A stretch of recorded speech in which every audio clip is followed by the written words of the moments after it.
প্ৰথমতে মোৰ মেইলটো চাই লওক welcome to YouTube partner program এটো হৈছে ইউটিউবৰ ফালৰ পৰা আপোনালৈ এটা মেইল আহিব আৰু এই মেইলটোৰ কাৰণে যিসকল ইউটিউব ক্ৰিয়েটৰ যিসকলৰ এতিয়াও সেই মেইলটো অহা নাই তেওঁলোকে প্ৰায় 6 মাহ এবছৰ ধৰি যিসকল এতিয়াও ইউটিউবত কাম কৰি আছে আৰু তেওঁলোকৰ এই মেইলটোৰ কাৰণে সকলোৱে অপেক্ষা কৰি থাকে আপোনালোকে মোৰ থাম্বনেইলটো চাই গমেই পাইছে যে মই কেনেকৈ মাত্ৰ 28 দিনতে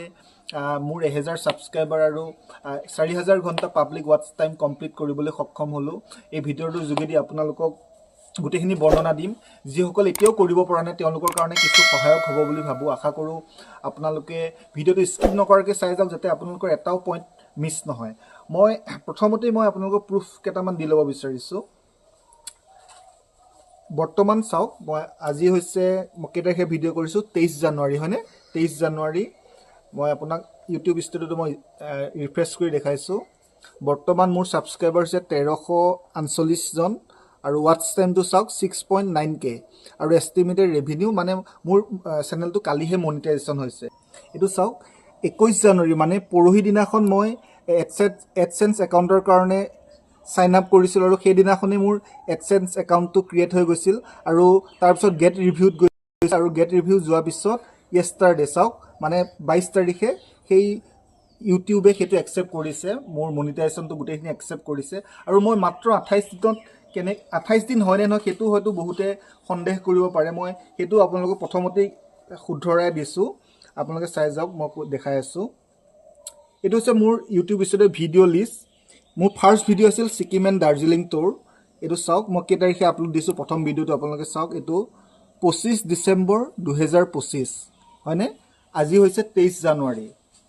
মই এপ্লাই কৰিছো মনিটাইজেশ্যন কোনদিনাখন হৈছে মোৰ 18 জানুৱাৰী দিনাখনে মোৰ কমপ্লিট হৈ গৈছিল কিন্তু মই 21 তাৰিখে এপ্লাই কৰিব পাৰিছিল কাৰণ কিয় আপোনাৰ আৰ্ন টেবত সেই আপোনাৰ ওয়াচ টাইমটো 3-4 দিন বেকত দেখায় গতিকে মই 18 তাৰিখে যদি মোৰ কমপ্লিট হৈ গৈছে তথাপি মই 22 তাৰিখ 21 তাৰিখে মই এপ্লাই কৰিব পাৰিছো গতিকে বলক আমি আজি ভিডিঅটো আৰম্ভ কৰো প্ৰথমতে মই মোৰ সকলোখিনি সাবস্ক্ৰাইবাৰলৈ মই নমস্কাৰ জনাইছো আৰু আন্তৰিক ধন্যবাদ জনাইছো আপোনালোকে মোক বহুতখিনি মৰম দিছে চেনেলটোক আৰু আপোনালোকৰ সেই মৰম আৰু সহায়ৰ কাৰণে আজি মই মাত্ৰ এমাহৰ ভিতৰতে সেই 1000 সাবস্ক্ৰাইবাৰ পাবলৈ সক্ষম হলো আৰু লগতে আপোনালোকে মোৰ ভিডিঅ'সমূহ আপোনালোকে চোৱাৰ কাৰণে মই সেই 4000 ঘণ্টাটো পাবলৈ সক্ষম হলো গতিকে তাৰ কাৰণে পুনৰবাৰ মই সকলোৰে ওচৰত হৃদয়ৰ পৰা ধন্যবাদ জ্ঞাপন কৰিছো এনেকৈ আগলৈ মোক মৰম আৰু সহাৰি দি যাব প্ৰথমতে মই মোৰ সমু পৰিচয়টো দি লৈছো যেহেতু 1000 সাবস্ক্ৰাইবাৰ আমি এটা সৰু পৰিয়াল হৈছো লাহে লাহে বাঢ়ি গৈ থাকিব গতিকে আপোনালোকৰ লগতে মই প্ৰথম এটা পৰিচয় হ'ব বিচাৰিছো মোৰ নাম শ্ৰী সমীৰণ শইকীয়া মোৰ ঘৰ নগাঁও জিলাৰ এখন সৰু গাঁও বাৰপুজিয়াত ৰহাৰ ওচৰতে আছে সেই গাঁওখন গতিকে মোৰ চেনেলটোৰ উদ্দেশ্য বুলি ক'বলৈ হলে অসমৰ বিভিন্ন জাতি জনগোষ্ঠীৰ তেওঁলোকৰ বিভিন্ন ৰীতি-নীতি বা তেওঁলোকৰ উৎসৱ পাৰ্বণ তেওঁলোকৰ পৰম্পৰাগত খাদ্য বা আমাৰ সহা গাঁৱলীয়া জীৱন আৰু অসমৰ এনেকুৱা কিছুমান ঠাই যিসকল মানে আনএক্সপ্লোৰ্ড সেইখিনি তেনেকুৱা ঠাই বিশেষকৈ পাহাৰীয়া ঠাই সেই ঠাইবোৰ এক্সপ্লোৰ কৰি মোৰ চেনেলটো যোগেদি আপোনালোকে বহুতখিনি মৰম দিছে মই এতিয়ালৈকে প্ৰায় 13-14টা ভিডিঅ' আপলোড কৰিছো সেই ভিডিঅ'খিনিত আপোনালোকে সুন্দৰকৈ মৰম যাচিছে গতিকে এনেকৈ আগলৈ মৰম দি যাব আপোনালোকৰ মাজলৈ বহুত ধুনীয়া ধুনীয়া ভিডিঅ' বিশেষকৈ সহা গাঁৱলীয়া জীৱন বিশেষকৈ পাহাৰীয়া ভিডিঅ' লৈ আহিম অকল অসমৰে নহয় অসমৰ বাহিৰৰ যিমানবোৰ পাহাৰীয়া ৰাজ্য আছে তালৈও যাম বহুত ধুনীয়া ধুনীয়া ভিডিঅ' আপোনালোকৰ মাজলৈ আগবঢ়াই আনি থাকিম আপোনালোকে মাত্ৰ মোক মৰম চেনেহ আশীৰ্বাদ আৰু সহাৰি জনাই যাব এতিয়া আহো আমাৰ মেইন পইণ্টলৈ যে মই মাত্ৰ 28 দিনত সেই 1000 সাবস্ক্ৰাইবাৰ আৰু 4000 ঘণ্টা কেনেকৈ কমপ্লিট কৰিলো মই যি কিটা পইণ্ট কৈ যাম আপোনালোকে পইণ্ট কিটা মিছ নকৰাকৈ শুনিব এটা পইণ্ট মিছ কৰিলেও আপোনালোকৰ বহুতখিনি অসুবিধা হ'ব পাৰে প্ৰথম পইণ্টটো হৈছে আপোনাৰ চেনেলটো টপিক বা নিডছ আপোনাৰ ধৰি লওক কেটেগৰী বহুত থাকে এটা ইউটিউব চেনেলত ধৰি লওক গেমিং এডুকেশ্যন টেকনিক্যাল কুকিং বা ট্ৰেভেল বা পিপল এণ্ড ব্লগ আপোনাৰ চেনেলটো কোনটো কেটেগৰীত খুলিছে সেইটো প্ৰথম কথা মানে মই কিয় কৈছো সেইটো ইউটিউব এলগৰিথমে আপোনাৰ চেনেলটোক কি কৰিবলৈ চিনি পাব লাগিব ধৰি লওক আজি যদি আপুনি ট্ৰেভেলিঙৰ ভিডিঅ' এটা দিছে কাইলৈ ধৰি লওক আপুনি কুকিঙৰ ভিডিঅ' এটা দিছে পৰহিলৈ ধৰি লওক আপুনি টেকনিক্যাল কিবা এটা ভিডিঅ' দিছে তেতিয়া ইউটিউবৰ এলগৰিথমৰ কি হ'ব আপোনাক কোনটো অডিয়েন্সক দেখাব তেওঁলোকে কনফিউজ হৈ যাব গতিকে আপোনালোকৰ কেটেগৰী এটাই হ'ব লাগিব মানে আপোনালোকৰ টপিক এটাৰ ওপৰতে বনাব যদি আপুনি ঘূৰি ভাল পায় ঘূৰি ফুৰাই দেখাওক যদি আপুনি ৰান্ধি ভাল পায় ৰান্ধাৰ ভিডিঅ' দেখাওক যদি আপুনি কিবা এডুকেশ্যন দিম বুলি ভাবিছে এডুকেশ্যনৰ ওপৰতে ভিডিঅ' বনাওক গতিকে আপোনালোকে এটা টপিকৰ ওপৰতে আপোনালোকে ইউটিউব চেনেলটো খোলক আৰু এটা সেইটোতে মই এটা কথা এড কৰি দিছোঁ আপোনালোকক যে আপোনালোকে ইউটিউব চেনেলটো শ্বৰ্টছৰ কাৰণে খুলিছে নে লং ভিডিঅ'ৰ কাৰণে খুলিছে যদি আপোনালোকে লং ভিডিঅ'ৰ কাৰণে খুলিছে তেন্তে লং ভিডিঅ' দিয়াতহে বেছি গুৰুত্ব দিব যদি শ্বৰ্টছৰ কাৰণে খুলিছে শ্বৰ্টছত গুৰুত্ব দিব আৰু ইউটিউবে এতিয়া নতুনকৈ এটা সুবিধা দিছে কি আপোনালোকে এটা লং ভিডিঅ'ৰ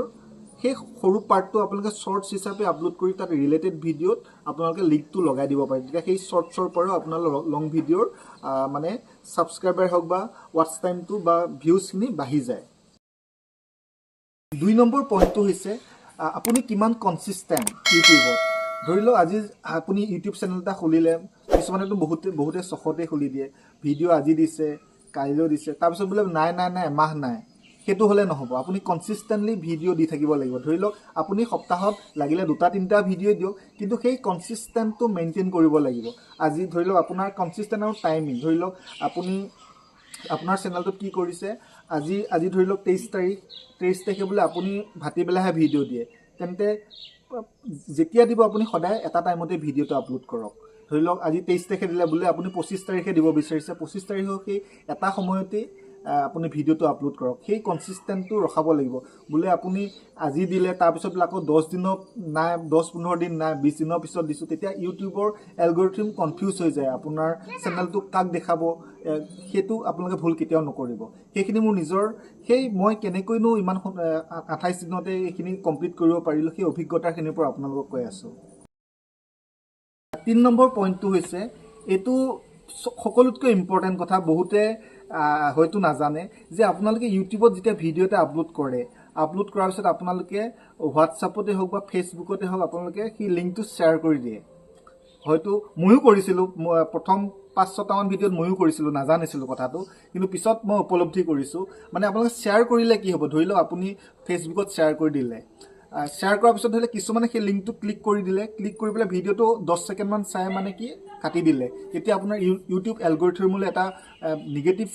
মেছেজ যায় যে কি ভিডিঅ'টো 10 ছেকেণ্ড চাই কাটি দিছে কাটাৰ কাৰণে কি ভিডিঅ'টো হয়তো ভাল নহ'ব গতিকে ইউটিউবে আগলৈ পুছ নকৰিব গতিকে আপোনালোকে সেই হোৱাটছআপতে হওক বা ফেচবুকতে হওক আপোনালোকে শ্বেয়াৰ কৰাটো বাদ দিয়ক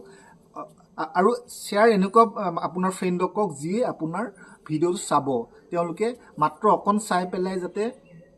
আঁতৰি নাযায় তেনেকুৱা ফ্ৰেণ্ডক শ্বেয়াৰ কৰিব পাৰে আৰু আপোনালোকে শ্বেয়াৰ কৰিবই নালাগে কিয় কৰিব নালাগে কাৰণ ইউটিউবে নিজে আপোনাৰ ভিডিঅ'টো প্ৰমোট কৰিবই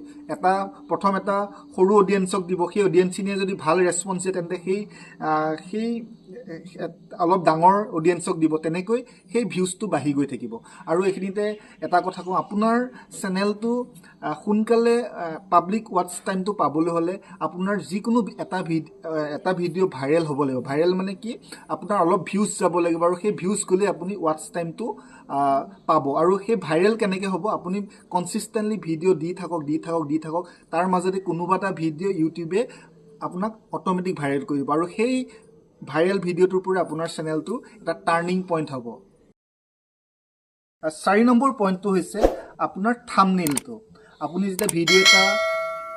বনাব সেই ভিডিঅ'টোৰ থাম্বনেইলটোৰ ওপৰত যথেষ্টখিনি মানে গুৰুত্ব বহন কৰে কাৰণ কিয় CTR হয়তো যিসকলে ইউটিউবত কাম কৰি আছে তেওঁলোকে জানে CTR ৰেট আপোনালোকৰ থাম্বনেইলটো চাইহে CTR ৰেটটো মানে নিৰ্ধাৰণ কৰা হয় গতিকে থাম্বনেইলটো যদি আপোনাৰ বেয়া হয় তেন্তে মানুহে তাত ক্লিক নকৰিব গতিকে থাম্বনেইলটো আপুনি স্পষ্টকৈ মানুহৰ যাতে চকুত পৰিলে সেই থাম্বনেইলটো ক্লিক কৰিব বিচাৰে তেনেকুৱাকৈ থাম্বনেইলটো আপুনি এডিট কৰিব পাৰিব লাগিব আৰু সেইটো এটা বহুত ইম্পৰ্টেণ্ট পইণ্ট যে থাম্বনেইলটো আপুনি ভালকৈ বনাবই লাগিব 5 নম্বৰ তথা শেষৰটো পইণ্ট হৈছে আপোনালোকে যেতিয়া ভিডিঅ' এটা আপলোড কৰে পৰাপক্ষত ভইচ অভাৰ দিব নাচাব মানে আপুনি যদি ব্লগিং কৰি আছে আপুনি পৰাপক্ষত আপুনি কেমেৰাৰ আগত নিজৰ ফেচ দেখাই পেলাই কথা কওক বা বেকত থাকিলেও আপুনি মানে ভইচ অভাৰ মানে কি আপুনি ভিডিঅ'টো কৰি আনি পিছত আপুনি ভইচটো দিছে হয়তো মই অনুভৱ কৰোঁ সেই ভইচ অভাৰ দিয়া ভিডিঅ'তকৈ আপুনি যেতিয়া কেমেৰাৰ ফ্ৰণ্টত নিজে কথা কৈ কৈ বস্তুখিনি দেখাব সেইটো মানে আজিকালি দৰ্শকে বস্তুটো চাই বেছি ভাল পায় আপুনি এটা ভিডিঅ' কৰি যদি বহুত এডিট কৰি কিবা কৰি মেলি যদি দৰ্শকে ভাল নাপায় আপুনি যদি সেই ভিডিঅ'টো ফুটেজ যদি দৰ্শকক দেখাব পাৰে যে বৰ্তমান কি হৈ আছে আপুনি নিজে যদি কৈ বা অলপ আপুনি কেমেৰা দেখালে অলপ কেমেৰা দেখাই পেলাই বস্তুটো দেখালে বা বেক কেমেৰাতে দেখাই পেলাই আপুনি বেক চাইডৰ পৰা কৈ আছে সেই তেনেকৈ আপোনালোকে ভইচ অভাৰ নিদিয়াকৈ মানে ফুটেজ যদি আপোনালোকে ভিডিঅ'টো কৰিব পাৰে সেইটো এটা বহুত মই ভাবোঁ এটা পজিটিভ পইণ্ট হয় দৰ্শকে ভাল পাব ময়ো বৰ্তমান ইউটিউব জগতখনত শিকালোঁ আৰু সেই ময়ো পাৰফেক্ট নহয় এতিয়ালৈকে তথাপি মই ইমান কম দিনতে কেনেকৈনো কমপ্লিট কৰিব পাৰিলোঁ সেই গোটেইখিনি তাৰে কিছু অভিজ্ঞতা আপোনালোকৰ আগত শ্বেয়াৰ কৰিলোঁ আশা কৰোঁ আপোনালোকে উপকৃত হ'ব আৰু সেইমতে যদি আপোনালোকে নিজৰ চেনেলটোত সেইমতে কামখিনি কৰি যায় হয়তো অতি সোনকালে যিসকলৰ এতিয়ালৈকে সেই মাইলষ্টনটো পাৰ কৰিব পৰা নাই তেওঁলোকে খুব সোনকালে সেই মাইলষ্টনটো পাৰ কৰিবলৈ সক্ষম হ'ব আৰু মোৰ বৰ্তমান গোটেইখিনি মনিটাইজেশ্যনৰ প্ৰচেছটো ক্লিয়াৰ হৈ গৈছে আৰু ইয়াৰ পিছৰ প্ৰচেছটো হৈছে আপোনাৰ এডচেন্স একাউণ্টত $10 হোৱাৰ পিছত আমেৰিকাৰ পৰা গুগলে আপোনালোকে এডচেন্স পিনটো পঠাব আৰু সেই পিনটো আপুনি সেই মানে এডচেন্স একাউণ্টত ভৰোৱাৰ পিছত তাৰ পিছত আপোনাৰ $100 হোৱাৰ পিছত আপোনাৰ পইচাটো আপোনাৰ বেংক একাউণ্টলৈ ট্ৰেন্সফাৰ কৰিব গতিকে সেইটো কাৰণে বহুতখিনি নিউ ক্ৰিয়েটৰ ৰৈ থাকে সেই এডচেন্স পিন বা ইউটিউব পাৰ্টনাৰ প্ৰগ্ৰাম হোৱাৰ কাৰণে গতিকে মোৰ ভিডিঅ'টো আপোনালোকৰ সকলোৰে কাৰণে সহায়ক হ'ব বুলি আশা কৰিছোঁ থেংক ইউ